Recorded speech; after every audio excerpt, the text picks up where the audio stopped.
Hello students, welcome to my YouTube channel. देखिए, आज हम यहाँ पर डिस्कस करेंगे BCHET 149 इस पेपर का जून 2022 क्वेश्चन पेपर का आंसर्स। ठीक है, तो यहाँ पर टॉपिक क्या है? Molecules of life. तो ध्यान से सुनिए, मैं यहाँ पर जो है डिस्कस कर रही हूँ क्वेश्चन का आंसर क्या है, नॉट इवन जैसे कि मतलब क्वेश्चन का आंसर जो है वो मतलब आपको एक्सप्लेन नहीं कर रहे हैं। ठीक है, सिर्फ बता दे रहे हैं क्वेश्चन का आंसर क्या है और उसको आपको खुद को यहाँ पर क्या करना है, याद कर लेना है।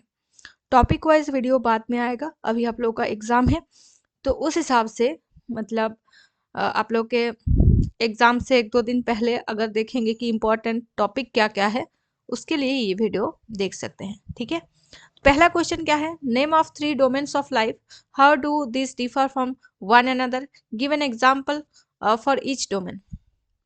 तो यहाँ पर देख सकते हैं, यहाँ पर तीन डोमेन है, आर्चिया, बैक्टीरिया एंड यहाँ पर क्या है, यूकैरियोटा। तो यहाँ पर archaea and bacteria and prokaryotic single celled organisms whose cells have no nucleus। ठीक है, यूकैरियोटिक में न्यूक्लियस रहता है। ठीक है, और इनका एग्जाम्पल के लिए देखिए यहाँ पर दिया गया है बैक्टीरिया, कुछ बैक्टीरिया का नाम यहाँ पर दिया गया है, प्रोटोबैक्टीरिया। एक एक करके यहाँ पर नाम लिख सकते हैं। ठीक है, तो ये हो रहा है मतलब इस क्वेश्चन का आंसर। नेक्स्ट क्वेश्चन जो है, describe how carbohydrates are classified, मतलब कार्बोहाइड्रेट का क्लासिफिकेशन देना पड़ेगा। मोनो डाई पॉली ये सब। Give example for different classes, write the an actiomeric structure of a carbohydrate with minimum number of carbon। एक structure मतलब कार्बोहाइड्रेट का एक स्ट्रक्चर भी हमें यहाँ पर दिखाना है। ठीक है, तो इसके लिए कार्बोहाइड्रेट चैप्टर में आ जाइए।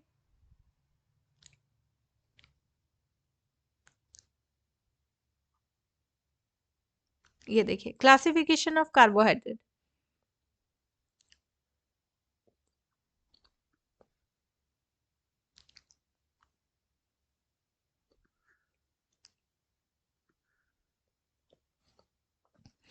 तो यहाँ पर देख सकते हैं मोनोसेकेराइड्स, ओलिगोसेकेराइड्स एंड पॉलीसेकेराइड्स।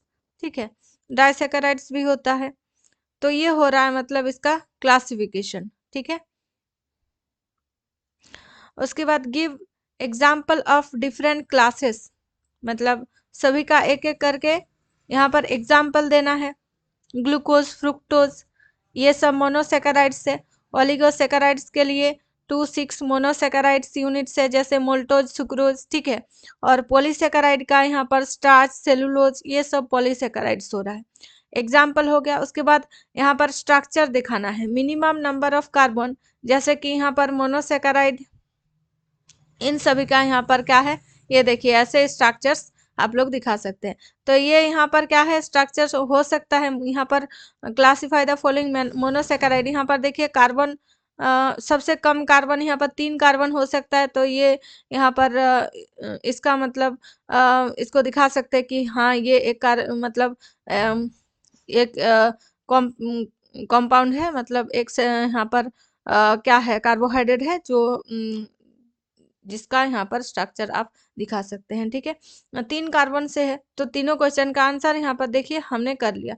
मतलब पार्ट पार्ट में क्वेश्चन था, उन तीनों क्वेश्चन का आंसर हो गया। क्वेश्चन नंबर 2 क्या बोल रहा है, name the amino acid which does not show optical activity and right the zwitter ionic structure, explain the property of amino acid based on their zwitter ionic nature. ठीक है, तो इसके लिए हमें एमाइनो एसिड चैप्टर में जाना होगा।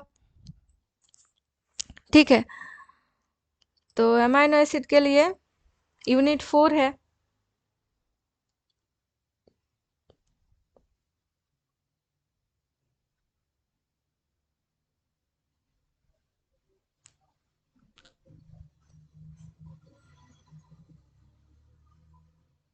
यहाँ पर देख सकते हैं हम,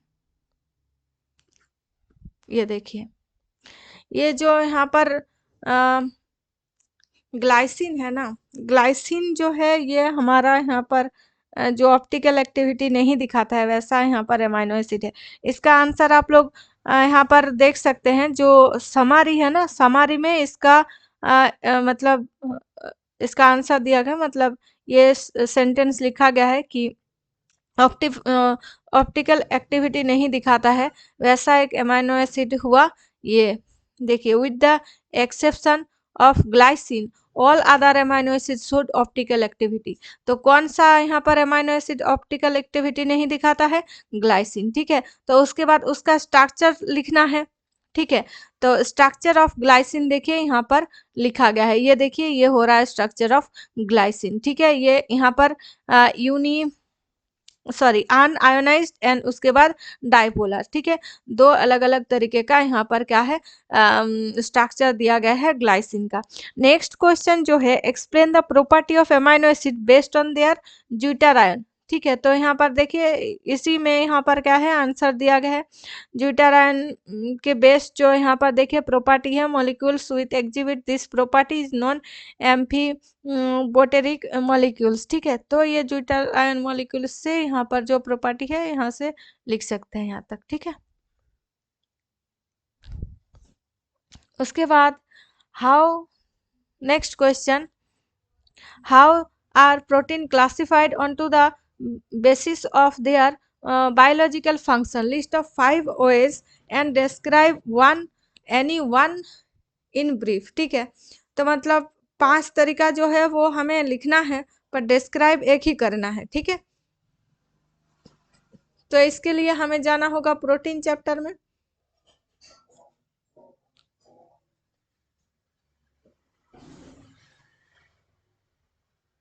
ये देखिए प्रोटीन चैप्टर आ गया, और पहले ही हम इसका क्लासिफिकेशन, हमें यहाँ पर क्लासिफिकेशन दिया गया है, क्लासिफिकेशन ऑफ प्रोटीन्स। तो इसमें देखेंगे हमें कौन सा क्लासिफिकेशन लिखने के लिए बोला गया है, biological function, based on biological function. तो यहाँ पर देखिए स्ट्रक्चरल प्रोटीन्स दिया गया है, एंजाइम्स एंड यहाँ पर रेगुलेटरी प्रोटीन्स। ठीक है, उसके बाद transport protein, strong protein and protective और डिफेंस प्रोटीन। तो सभी का यहाँ पर लिस्ट करने के लिए बोला गया है, और डिस्क्राइब करने के लिए भी बोला गया है। तो यहाँ पर एक डिस्क्राइब कर दीजिएगा, मतलब पूरा डिस्क्राइब इट्स ब्रीफ ना, and describe any one in brief. तो कोई भी एक को आप लोगों को क्या करना है यहाँ पर डिस्क्राइब करना है। ठीक है, तो कोई एक को यहाँ पर डिस्क्राइब कर लीजिए, एंजाइम को कर लीजिए। ठीक है, मतलब जो इम्पोर्टेंट है उसको ही डिस्क्राइब कीजिए और बाकी 5 को लिस्ट कर लीजिए। उसके बाद नेक्स्ट क्वेश्चन, क्वेश्चन नंबर 3 है, what is difference between the symmetric and trivial nomenclature of enzymes. ठीक है, दो अलग अलग नोमेनकल्चर है, इनके बीच में डिफरेंस देना है, और list the 3 principles that should be followed the classifying enzyme. ठीक है, नंबर 3 का आंसर देखेंगे, यहाँ इसका यहाँ पर सॉल्यूशन क्या है, एंजाइम चैप्टर में है। ठीक है,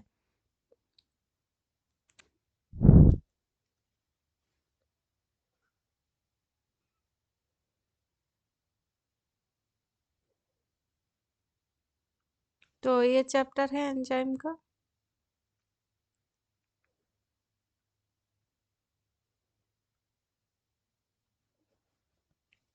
देखिए क्लासिफिकेशन ऑफ एंजाइम। ठीक है, तो difference between systematic and trivial nomenclature of enzyme.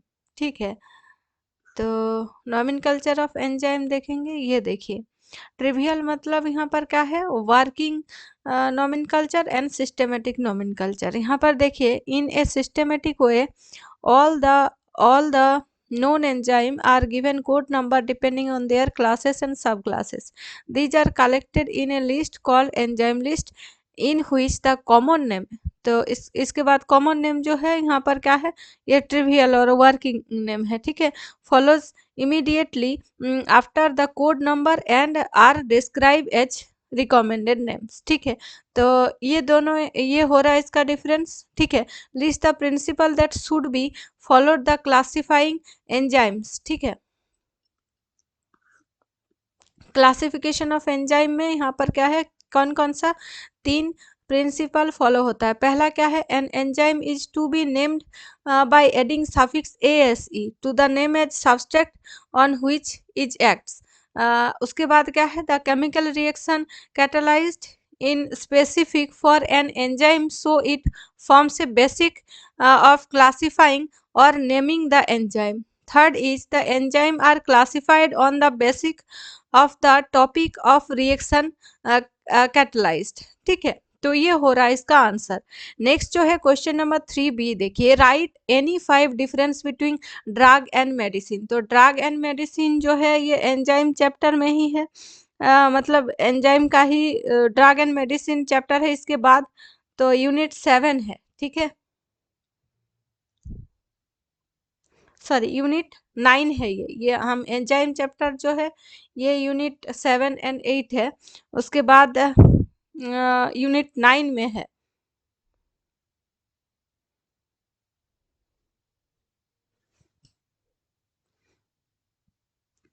ये देखिए, difference between drug and medicine.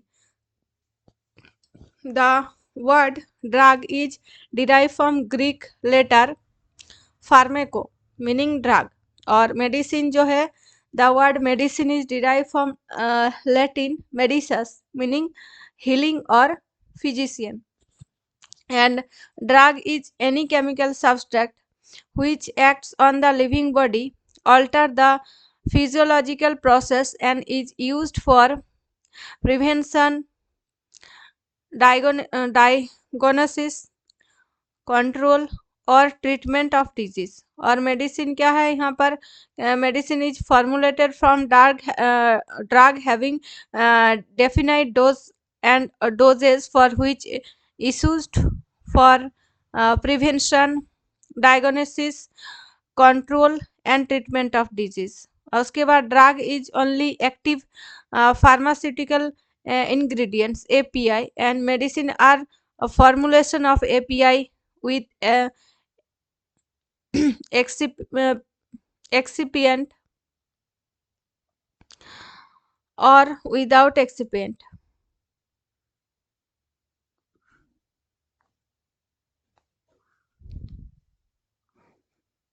और ऐसे भी यहाँ पर देख सकते हैं 5 लिखने के लिखने के लिए बोले हैं। ठीक है, राइट एनी 5 डिफरेंसेस। तो यहाँ पर देखिए बहुत सारा डिफरेंसेस दिया गया है, लास्ट में एग्जाम्पल दिया गया, तो all medicine are drugs and all drugs are not medicine.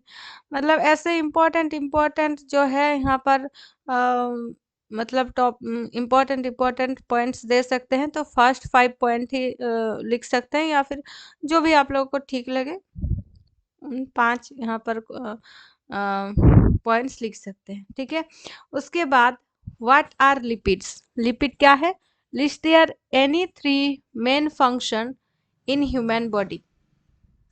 तो लिपिड चैप्टर में जाएंगे, लिपिड जो है यूनिट 10 में है।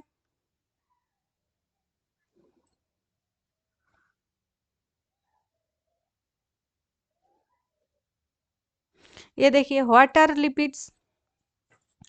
तो इसी क्वेश्चन का आंसर देना है हमें। According to the definition of lipids are organic compounds that contains hydrogen, carbon and oxygen atoms which forms framework for the structure and function of living cell। ठीक है, ये हो रहा है यहाँ पर लिपिड का डेफिनेशन।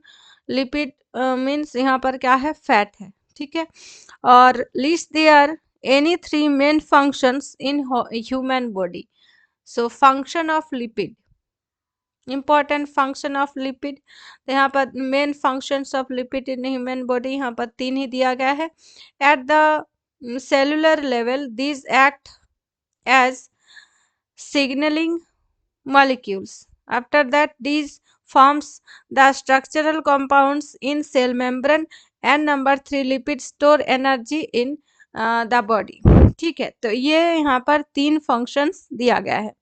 नेक्स्ट क्वेश्चन देखिए, नेक्स्ट क्वेश्चन क्या है यहाँ पर, 4b, write the similarities between DNA replication and RNA transcription. इसका आंसर डीएनए आरएनए चैप्टर में है, unit 13।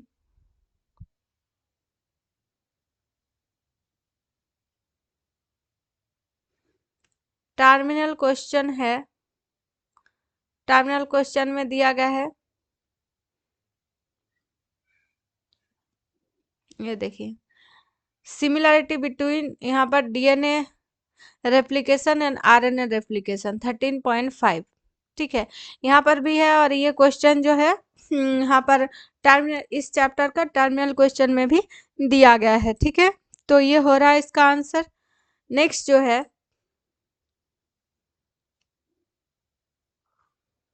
Next question number 5a, generation of ATP by glycolysis is unique, justify the statement and illustrate your answer।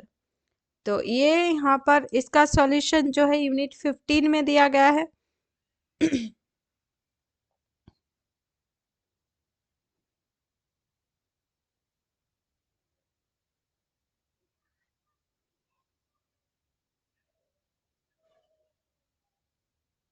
Unit 15 देखेंगे यहाँ पर, unit 16 आ गया, ये है।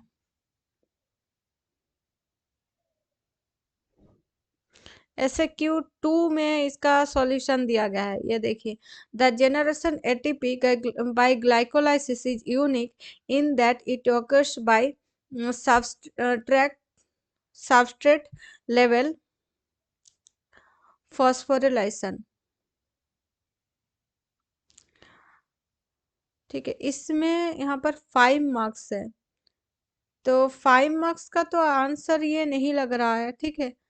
तो पूरा प्रोसेस जो है, मतलब SAQ2 जो है उससे पहले जो भी मतलब ये टॉपिक है ना, इस टॉपिक में से इसका आंसर जो है वो लिखना होगा, क्योंकि यहाँ पर SAQ2 में 1-2 लाइन ही आंसर दिया गया है ना, देख लीजिएगा इसका आंसर, ठीक है। नेक्स्ट क्वेश्चन जो है, what are essential fatty acid, give an example, how does the length of chain of a fatty acid affect its melting point, ठीक है। तो एसेंशियल फैटी एसिड क्या है, इसका डेफिनेशन हमें देना पड़ेगा।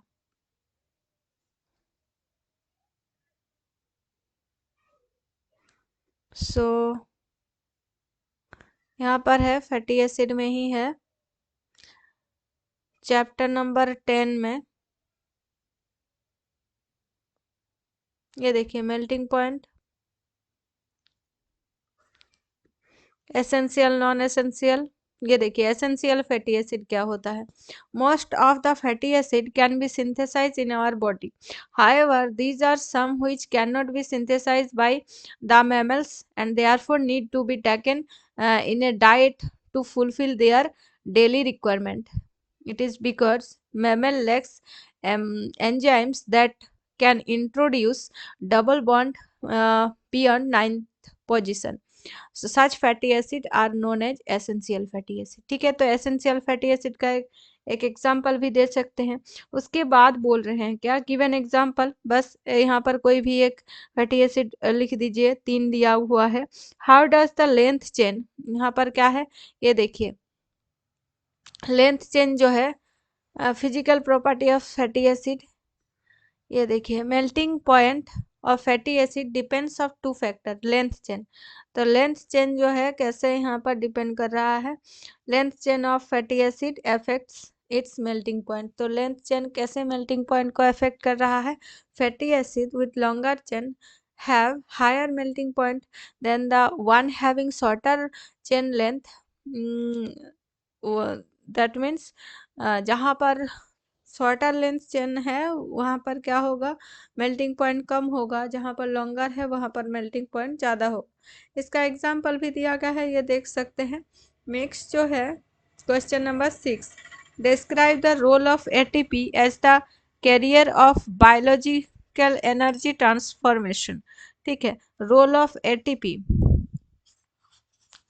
तो एटीपी का रोल देखेंगे, एटीपी कौन से चैप्टर में है, यूनिट 14। तो यूनिट 14 में देखेंगे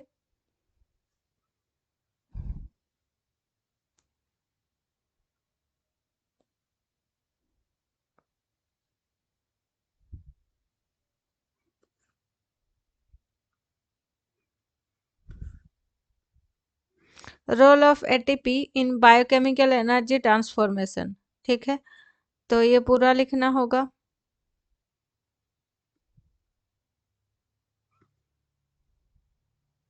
यहाँ तक लिख सकते हैं।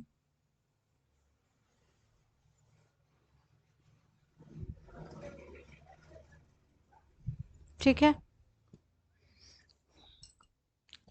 ये थोड़ा सा लॉन्ग क्वेश्चन है, इसको पूरा लिखना पड़ेगा। ठीक है, list of the 3 method of amino acid sequence determination determination in peptides, describe any one of the method. तो अमाइनो एसिड सीक्वेंस 3 मेथड जो है वो हमें डिटरमाइन करना है इन पेप्टाइड्स। ठीक है, तो पेप्टाइड का ही दिया गया है, यूनिट 8 है ये।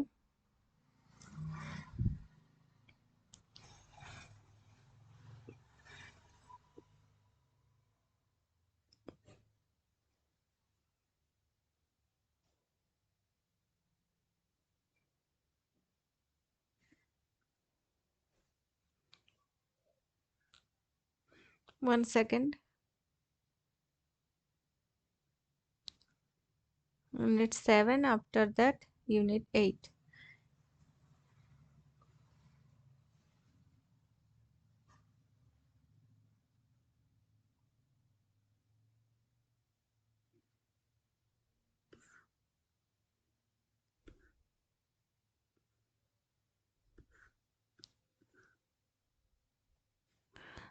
Question is,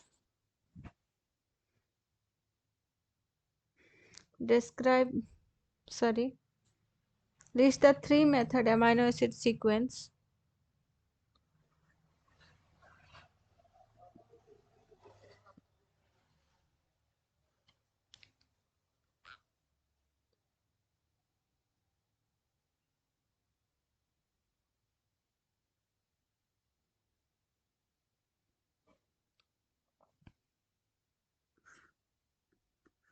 ये देखिए,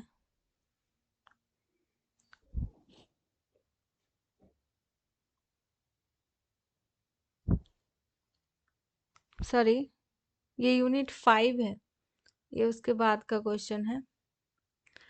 तो यूनिट 5 देखेंगे।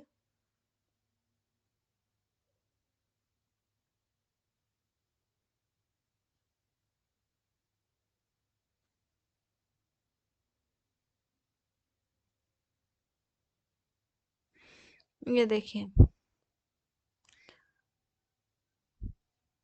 Determination of amino acid sequence. ठीक है, तो 3 मेथड यहाँ पर, सेंगर्स मेथड, उसके बाद यहाँ पर क्या है, डेंसल मेथड,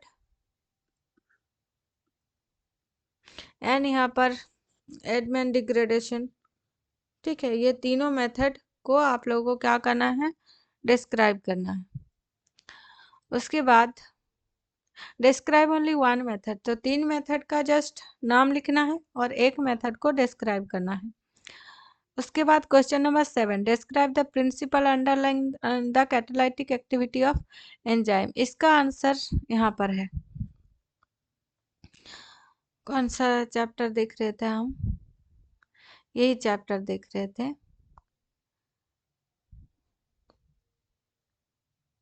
कैटालिटिकल स्ट्रक्चर ऑफ एंजाइम्स।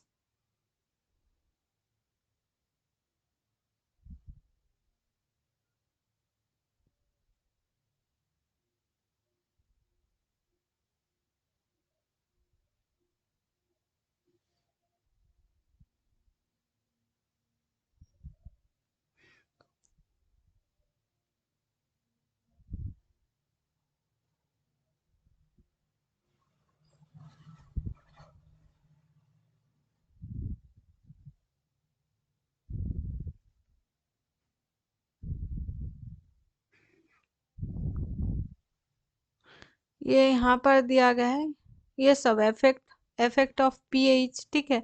ये देखिए catalytic activity of enzyme affected by pH, तो ये सब यहाँ पर क्या है लिखना होगा। Effect of temperature, enzyme inhibition, ठीक है। उसके बाद नेक्स्ट जो है, write short notes on any two of the following fluid mosaic model of biomembranes, ये जो है यूनिट 11 में है।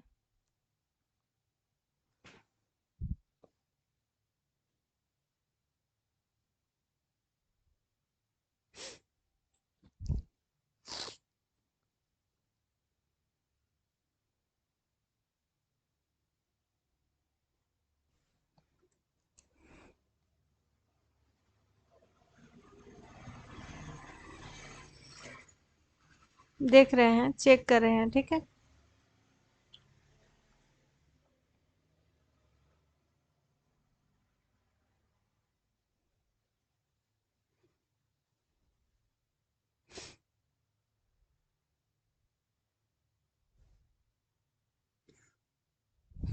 देखिए fluid mosaic model of biomembrane, ये देखिए, ठीक है।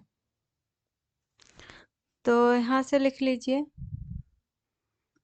स्टार्ट जहाँ से हुआ है, और ये फिगर्स भी यहाँ पर ड्रॉ करना पड़ेगा, ठीक है। तो यहाँ से कर लीजिए।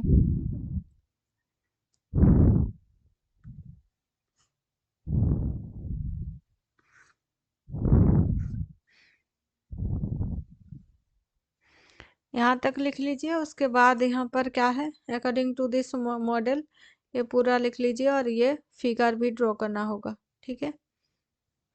नेक्स्ट जो है मेटाबॉलिक फैट्स ऑफ पायरुवेट्स, ये तो यूनिट 15 में है।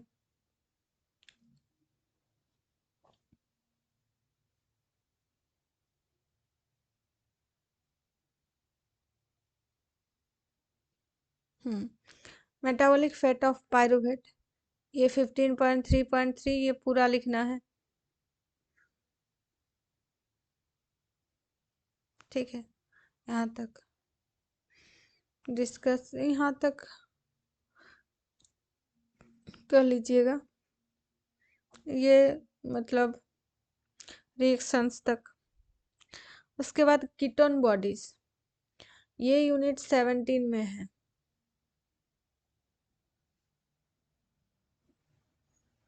हम्म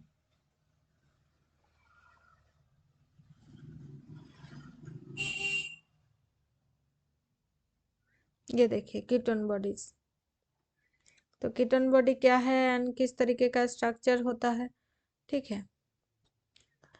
और कीटोसिस किसे बोलते हैं, ठीक है। तो ये कंडीशन भी इम्पोर्टेंट है, तो ये कीटोन बॉडी इतना ही, ठीक है। तो बस ये यहाँ पर ये क्वेश्चन पेपर ख़त्म हो रहा है। नेक्स्ट हम यहाँ पर डिस्कस करेंगे, मतलब क्वेश्चन क्या है और क्वेश्चन के रेस्पेक्ट में क्या आंसर हमें करना है, आंसर कहाँ पर है वो बस बता रहे हैं, ठीक है। नेक्स्ट हम दिसंबर 2022 का आंसर करेंगे, ठीक है। आज की वीडियो में इतना ही।